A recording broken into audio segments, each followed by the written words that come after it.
Hey guys, today I am sharing with you this absolutely amazing, beyond a blessing, pumpkin spice waffle recipe. It is perfection and it is a must-have recipe in your fall repertoire. Let's go ahead and get started. In a bowl here, I have 3 tablespoons of unsalted butter that I have popped in a microwave and gotten it melted. You're also going to need 1/8 of a cup of packed brown sugar, and we're just going to mix this in until well combined.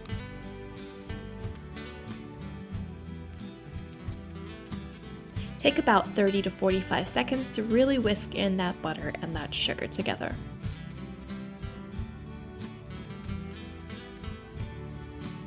After we have mixed that in, we're going to add in some vanilla extract. Now, if you know me, you know I like to go a little heavy on my vanilla extract, and why not? It's good flavor.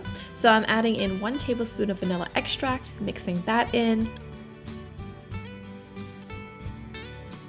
Looking beautiful and smooth, and to this I like to add in 1/2 teaspoon of almond extract. If you don't have the almond extract, just leave it out, but if you do have it, just add 1/2 teaspoon.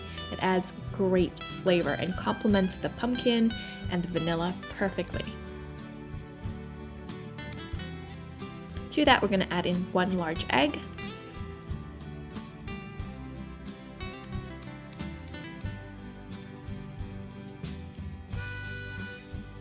And give that a good mix.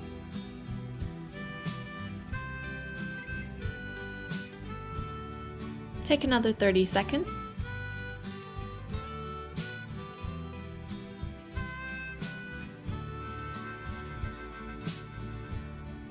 Now we're going to add in our whole milk. You can use whatever milk you normally use and mix that in until well combined.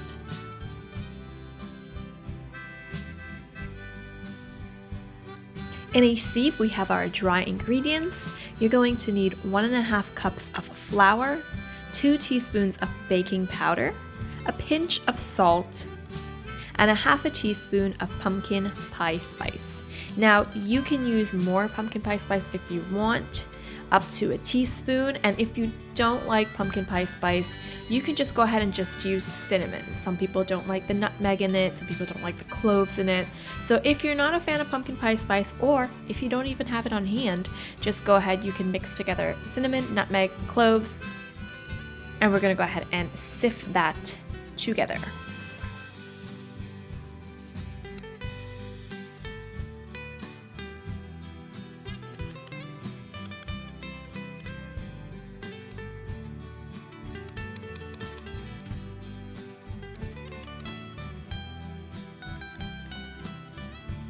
Now we are going to be needing some pure pumpkin puree, not pumpkin pie filling, 100% pure pumpkin puree.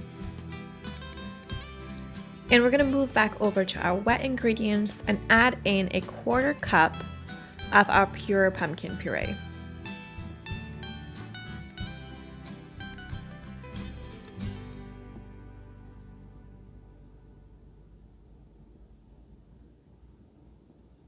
Give that a good mix to make sure all of that pumpkin is really well mixed in and combined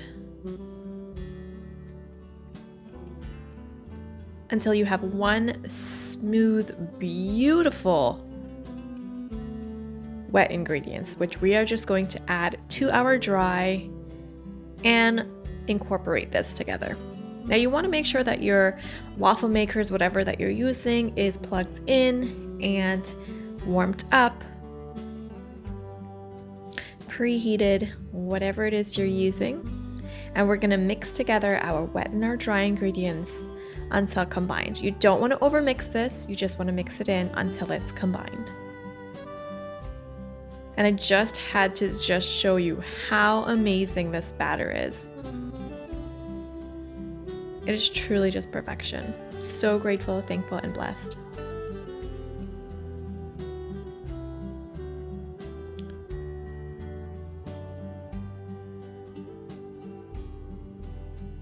Now my waffle irons, my waffle makers, I'm using my Dash Mini Heart waffle maker as well as my Bella Belgian waffle maker. I love to use my little Dash Mini because it's perfect size for my little ones, and my husband actually likes the Belgian style waffles, which are a lot larger. So I'm going to do a combination of both. You can use whichever one that you have, and you can double or triple this recipe if you want to make a really large batch. This works perfect for freezer waffles. You have your own homemade waffles, make sure that they're completely cooled and place them in a freezer safe bag, but in the freezer. But we're going to need, for this mini dash maker, 1 tablespoon works great. If you have let your batter sit for too long, you can just give it a quick mix before placing in your batter. So we're going to use 1 tablespoon on our mini dash maker.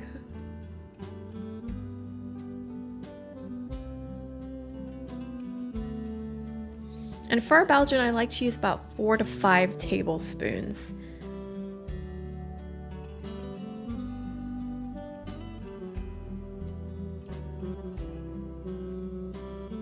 Place that on until your lights are green, or just follow the instructions on your waffle maker.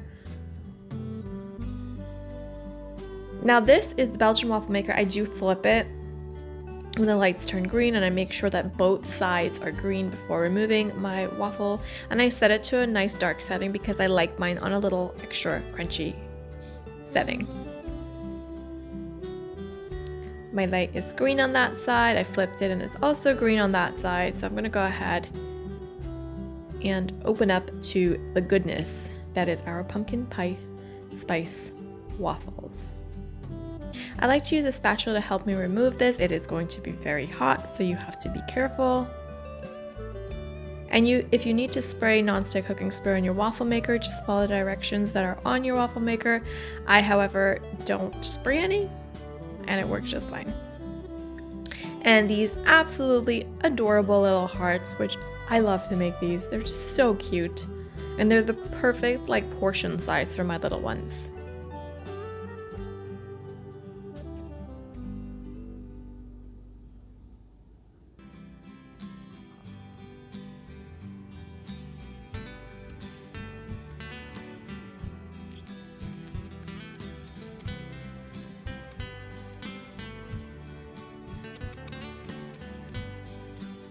And I'm just going to go ahead and continue making these. If you're doing it in just the mini, you can get close to probably 20 waffles with this recipe. If you're using just the Belgian, you can probably get a good 6 to 8 waffles depending on how big you make them. It all is going to depend on what type of waffle maker you are using. But either way, they're going to be delicious and beautiful. Beautiful fall colors. I mean, it's just perfection. It tastes amazing. There's a perfect balance of pumpkin flavor with the pumpkin spice. I cannot say enough how grateful I am for these recipes. This is a must try and a must have in your fall repertoire. I hope that you guys give it a try. I hope that you enjoy it. It is nice and crispy crunchy on the outside and nice and fluffy and flavorful on the inside.